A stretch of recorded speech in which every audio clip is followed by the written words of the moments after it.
स्कंद अथ सप्तदशो अध्याय। महाराज पृथु का पृथ्वी पर कुपित होना और पृथ्वी के द्वारा उनकी स्तुति करना।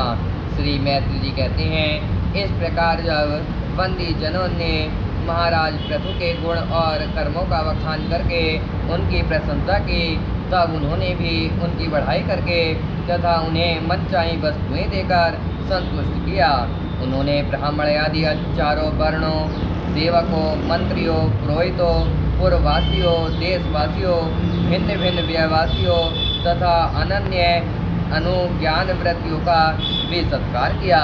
श्री विदुर जी कहते हैं, श्री विदुर जी ने पूछा, ब्राह्मण पृथ्वी तो अनेक रूप धारण कर सकती है, उसने गौ का रूप ही क्यों धारण किया? और जब महाराज पृथु ने उसे दूहा तब बछड़ा कौन बना और दूहने का पात्र क्या हुआ? पृथ्वी देवी तो पहले स्वभाव से ही ऊंची नीची थी, उन्होंने समतल किस प्रकार किया? और इंद्र उनके यज्ञ संबंधी घोड़े को क्यों हर ले गए?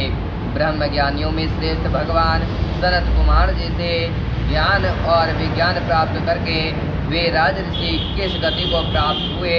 पृथु रूप से सर्वेश्वर भगवान श्री विष्णु ने ही अवतार ग्रहण किया था।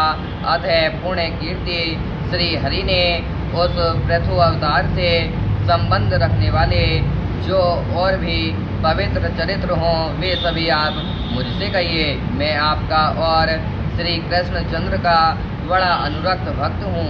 श्री सूत जी कहते हैं, जब विदुर जी ने भगवान वासुदेव की कथा कहने के लिए इस प्रकार प्रेरणा की, तब श्री मैत्री जी प्रसन्न चित्त से उनकी प्रशंसा करते हुए कहने लगे। श्री मैत्री जी ने कहा, विदुर जी, ब्राह्मणों ने महाराज पृथु का राज्याभिषेक करके उन्हें प्रजा का रक्षक उद्घोषित किया। इन दिनों पृथ्वी अन्नहीन हो गई थी, इसीलिए भूख के कारण प्रजाजनों के शरीर सूखकर कांटे हो गए थे। उन्होंने अपने स्वामी पृथु के पास आकर, राजन, जिस प्रकार मोटर में सुलगती हुई आग से पेड़ जल जाता है, उसी प्रकार हम पेट की भीषण ज्वाला से जले जा रहे हैं। आप शरणागत की रक्षा करने वाले हैं और हमारे अन्नदाता प्रभु बनाए गए हैं, इसीलिए हम आपकी शरण में आए हैं। आप समस्त लोगों की रक्षा करने वाले हैं, आप ही हमारी जीविका के भी स्वामी हैं। अतः राजराजेश्वर, आप हम क्षुधा पीड़ितों को शीघ्र ही अन्न देने का प्रबंध कीजिए। ऐसा ना हो कि अन्न मिलने से पहले ही हमारा अंत हो जाए। श्री मैत्री जी कहते हैं, गुरुवर, प्रजा का करुण क्रदन सुनकर महाराज पृथु बहुत देर तक विचार करते रहे। अंत में उन्हें अन्न भाव का कारण मालूम हो गया। पृथ्वी ने स्वयं ही अन्न एवं औषधि आदि को अपने भीतर छिपा लिया है। अपनी बुद्धि से इस बात का निश्चय करके उन्होंने अपना धनुष उठाया और त्रिपुर विनाशक भगवान शंकर के समान अत्यंत क्रोधित होकर पृथ्वी को लक्ष्य बनाकर बाण चढ़ाया। उन्हें शस्त्र उठाए देख पृथ्वी कांप उठी और जिस प्रकार व्याधा के पीछा करने पर हरिणी भागती है, उसी प्रकार वह डर कर गो का रूप धारण करके भागने लगी। यह देखकर महाराज पृथु की आंखें क्रोध से लाल हो गईं। वे जहाँ जहाँ पृथ्वी गई, वहाँ वहाँ धनुष पर बाण चढ़ाए उसके पीछे लगे रहे। दिशा विदिशा, स्वर्ग, पृथ्वी और अंतरिक्ष में जहाँ जहाँ भी वह दौड़ कर जाती, वहीं उसे महाराज पृथु हथियार उठाए अपने पीछे दिखाई देते। जिस प्रकार मनुष्य को मृत्यु से कोई नहीं बचा सकता, उसी प्रकार उसे त्रिलोकी में वैन पुत्र पृथु से बचाने वाला कोई भी नहीं मिला। तब वह अत्यंत भयभीत होकर दुखित चित्त से पीछे की ओर लौटी और महावाग पृथु जी से कहने लगी, धर्म के तत्व को जानने वाले शरणागत वत्सल राजन, आप तो सभी प्राणियों की रक्षा करने में तत्पर हैं। आप मेरी रक्षा कीजिए। मैं अत्यंत दीन और निरपराध हूँ, आप मुझे क्यों मारना चाहते हैं? इसके सिवा आप तो धर्मज्ञ माने जाते हैं, फिर मुझ स्त्री का वध आप कैसे कर सकेंगे? स्त्रियां कोई अपराध ना करें तो साधारण जीव भी उन पर हाथ नहीं उठाते, फिर आप जैसे करुणामय और दीनवत्सल तो ऐसा कर ही कैसे सकते हैं? मैं तो एक सुदृढ़ नौका के समान हूँ, सारा जगत मेरी आधार पर स्थित है, मुझे तोड़कर आप अपने को और अपनी प्रजा को जल के ऊपर कैसे रखेंगे? महाराज पृथु ने कहा, पृथ्वी तो मेरी आज्ञा का उल्लंघन करने वाली है, तू यज्ञ में देवता रूप से भाग तो लेती है, किंतु उसके बदले में हमें अन्न नहीं देती, इसीलिए आज मैं तुझे मार डालूंगा। तू जो प्रतिदिन हरी हरी घास खा जाती है और अपने धन का दूध नहीं देती, ऐसी दुष्टता करने पर तुझे दंड देना अनुचित नहीं कहा जा सकता। तू नासमझ है, तूने पूर्व काल में ब्रह्मा जी के उत्पन्न किए हुए अन्न आदि के बीजों को अपने में लीन कर लिया है, अब मेरी भी परवाह ना करके उन्हें अपने गर्भ से निकालती रही। अब मैं अपने वाणों से तुझे छिन्न भिन्न कर तेरे मेरे से इन जुझातुर और दीन प्रजाजनों का करुणा क्रदन शांत करूँगा। जो दुष्ट अपना ही पोषण करने वाला तथा अन्य प्राणियों के प्रति निर्दय हो, वह पुरुष स्त्री तथा नपुंसक कोई भी हो, उसका मारना राजाओं के लिए या मरने के समान है। तू बड़ी गर्वीली और मंदोमत है, इस समय माया से ही यह गो का रूप बनाए हुए है। मैं ब्राह्मणों से तेरे टुकड़े टुकड़े करके अपनी योग बल से प्रजा को धारण करूंगा।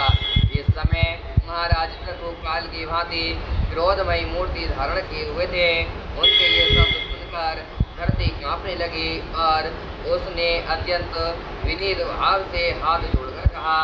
पृथ्वी ने कहा, आप साक्षात परम पुरुष हैं तथा अपनी माया से अनेक प्रकार के शरीर धारण कर गुण में जान पड़ते हैं। वास्तव में आत्म अनुभव के द्वारा आप अभिभूत अध्यात्म और आदि देव इस संबंधी अभिमान और इससे उत्पन्न हुए राग द्वेष आदि से सर्वथा रहित हैं। मैं आपको बार बार नमस्कार करती हूँ। आप संपूर्ण जगत के विधाता हैं। आपने यह त्रिगुणात्मक सृष्टि रची है और मुझे समस्त जीवों का आश्रय बनाया है। आप सर्वदा स्वतंत्र हैं प्रभु। जब आप ही अस्त्र शस्त्र लेकर मुझे मारने को तैयार हो गए हैं, तब मैं और किसकी शरण में जाऊं? कल्प के आरंभ में आपने अपने आश्रित रहने वाली अनिवर्चनीय माया से ही इस चराचर जगत की रचना की थी और उस माया के ही द्वारा आप इसका पालन करने के लिए तैयार हुए हैं। आप धर्म परायण हैं, फिर भी मुझ गो रूप धारणी का किस प्रकार मारना चाहते हैं? आप एक होकर भी मायावश अनेक रूप जान पड़ते हैं तथा आपने स्वयं ब्रह्मा को रचकर उनसे विश्व की रचना कराई है। आप साक्षात सर्वेश्वर हैं। आपकी लीलाओं को अजितेंद्रिय लोग कैसे जान सकते हैं? उनकी बुद्धि तो आपकी दुर्जय माया से विक्षिप्त हो रही है। आप ही पंचभूत इंद्रिय, उनके अधिष्ठात्र देवता बुद्धि और अहंकार रूप अपनी शक्तियों के द्वारा क्रमश जगत की उत्पत्ति, स्थिति और संहार करते हैं। भिन्न भिन्न कार्यों के लिए समय समय पर आपकी शक्तियों का आविर्भाव तिरोभाव हुआ करता है। आप साक्षात परम पुरुष और जगत विधाता हैं। आपको मेरा नमस्कार है। आजन्मा प्रभु, आप ही अपने रचे हुए भूत इंद्रिय और अंतःकरण रूप जगत की स्थिति के लिए आदि वराह रूप होकर मुझे रसातल से जल के बाहर लाए थे। इस प्रकार एक बार तो मेरा उद्धार करके आपने धराधर नाम पाया था। आज वही आप वीर मूर्ति से जल के ऊपर नौका के समान स्थित मेरे ही आश्रय रहने वाली प्रजा की रक्षा करने के अभिप्राय से पहले बाण चढ़ाकर दूध न देने के अपराध में मुझे मारना चाहते हैं। इस गुणात्मक सृष्टि की रचना करने वाली आपकी माया से मेरे जैसे साधारण जीवों के चित्त मोहग्रस्त हो रहे हैं। मुझ जैसे लोग तो आपके भक्तों की लीलाओं का भी आशा नहीं समझ सकते, फिर आपकी किसी क्रिया का उपदेश न समझें तो इसमें आश्चर्य ही क्या है। अतः जो इंद्रिय संयम आदि के द्वारा विरोचित जग का विस्तार करते हैं, ऐसे आपके भक्तों को भी नमस्कार है। इति श्रीमद्भागवते महापुराणे पारमहंस्यां संहितायां चतुर्थ स्कंधे पृथु विजय धरित्री निग्रह नाम सप्तदशो अध्याय संपूर्ण। बोलो श्रीमद्भागवत महापुराणे की जय हो।